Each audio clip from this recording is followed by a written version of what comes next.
Thank you. Thank you, Phyllis. Yeah, thank you. Thank you very much, Phyllis. Yes. Can you hear me okay, everyone? Yes, we can. Great. I'm not going to take so much of your time. I know we've already had a very long day. I want to throw down the gauntlet to this group as a network. And this gauntlet is a challenge that I hope you take in good faith and I hope that you take seriously. I'm generally an optimistic person. But my experiences with trying to advance a specific field of interest in public health or nutrition has suffered quite a big blow, dating back to the United Nations Summit on Non-Communicable Diseases that many of you will be aware of in 2011. And there was so much optimism and excitement, just like there was with the UN Food Systems Summit at that time. And I think the NCD movement has been let down by the global community, let me put it that way.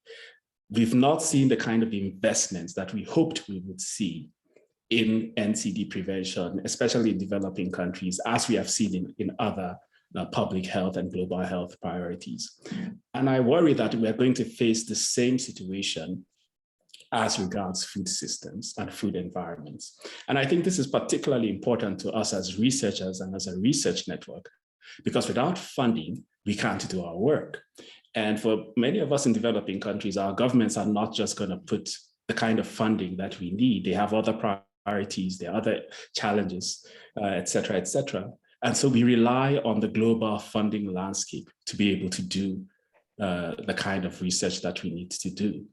So where am I going with this? The COP26 that just closed, it was, I think, a disappointment in terms of highlighting the role of food systems in climate change.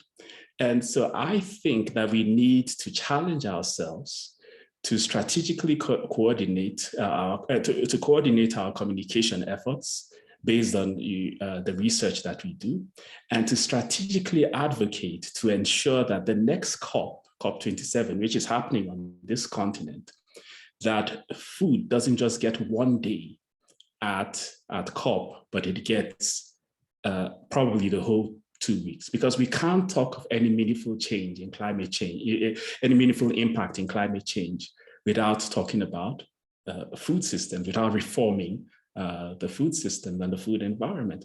And I'm saying that because I think that climate change is going to gain more traction, and it's going to continue to gain more traction in terms of mobilizing resources and in terms of something that every country feels like they need to do something about. So, and I'm going to just close with reading a challenge. And this is not an original gauntlet that I'm throwing down. This is one that Lawrence Haddad, the executive director of GAIN, just posted this morning. And he said, COP26 didn't focus sufficiently on commitments for food system transformation. Without this transformation, climate targets cannot be met. And if climate targets are not met, it is even harder to grow and supply safe, affordable, nutritious foods. Climate and nutrition are inextricably linked, and food systems are the glue. But commitments are not enough. So to avoid an action deficit, COP27 in Egypt must put food systems transfer high on the menu. So my gauntlet to you, my challenge to you, is to mobilize between now and next year to make noise through your work, through your research, through your networks, about getting food systems on the agenda, because I believe that is how we're going to get funding in this, much more funding in this space, rather than focusing on food systems and food environment as a unique or standalone thematic area. Back to you, Amos and Phyllis.